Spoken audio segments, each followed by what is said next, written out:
Good morning, students. Class 7th, subject science, chapter wind, storm and cyclones. बच्चों जो ये topic पढ़ रहे हैं विंड, स्टॉर्म एंड साइक्लोन्स, कल तक हमने पढ़ा विंड्स क्या करती है, स्टॉर्म कैसे होते हैं, एक्टिविटीज़ पर। अब हम पढ़ेंगे जो हमारा आज का टॉपिक है वो है the monsoon winds carry water and it rain. Monsoon rain से क्या होता है, हमें विंड्स बनते और फिर रैन होती है। Clouds bring rain and give the happiness. Farmers in our country depends mainly on the rain for harvest. बच्चों, जो मानसून है, मानसून जो है वही रैन लाते हैं और फार्मर्स उसी पे मेनली डिपेंड अपॉन। जो फार्मर्स है वो फसल कटाई पे उसी पे डिपेंड है, मानसून रैन पर। There are many folk songs associated with the clouds. बच्चों, इंडिया में कुछ गाने इस रैन पर भी है। Sing and enjoy with your friends, और ये गाओ और एंजॉय करो अपने फ्रेंड्स से। If you know such songs, here is one. अगर आप नहीं जानते तो एक सॉन्ग इधर लिखा है। However, it is not always a happy ending. Rains often create a problem. बच्चों, रैन तो हमारे लिए एक ज़िंदगी की एक अहम चीज़ है जिस पे हम डिपेंड हैं, जिस पे हमारी फसल कटाई डिपेंड है। मगर एक चीज़ है, रैन कभी कभी जब ज़्यादा होती तो प्रॉब्लम भी करती। Can you list some of the problem? क्या बच्चों आप कुछ लिस्ट ऑफ इस प्रॉब्लम को कर सकते हैं जो जिससे हमें क्या क्या प्रॉब्लम होती? जैसे बाढ़ आता है तो मकाने ले जाती है, ज़मीन में फसलों में आ जाता है, पुल ले जाते, ये तो प्रॉब्लम क्रिएट करती है।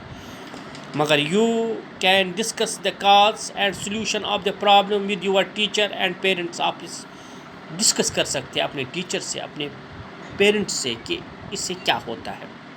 In the nature itself there are certain situation that can something create disaster and pose threats to the humans, animals and plants. इससे भी कुछ है कि जिससे हमें थ्रेट भी है। Let us study such situations, thunder storm and cyclone के बारे में हमें पढ़ना है। अब हम जो साइक्लोन के बारे में, thunder storms and cyclones. Thunder storms develop in hot humid areas like in India. ये कहाँ होते हैं? जो स्टॉर्म्स होते हैं जैसे गर्जना, और साइक्लोन्स कहाँ होते हैं? जहाँ पर है ट्रॉपिकल एरियाज में लाइक इंडिया में।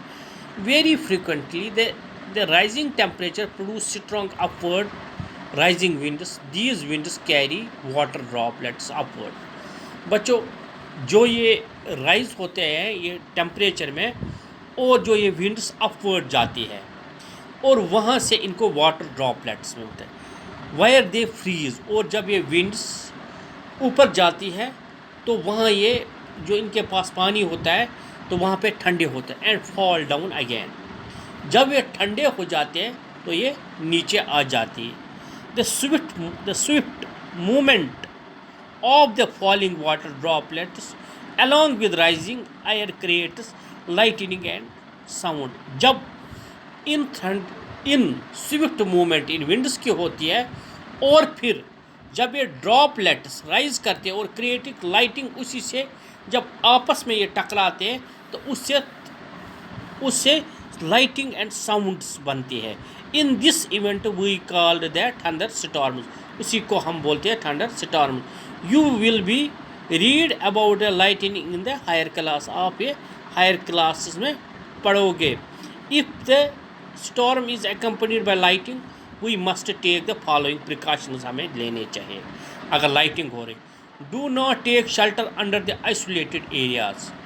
गो, हमें जहाँ जो अलग थलग एरिया है वहाँ पे हमें नहीं रहना चाहिए। If you are in forest take shelter under the small tree. अगर आप जंगल में हो तो फिर आपको किसी छोटे वाले ट्री में बैठना चाहिए। Do not lie on the ground, ground में नहीं बैठना चाहिए। Do not take shelter under the umbrella with a metallic and.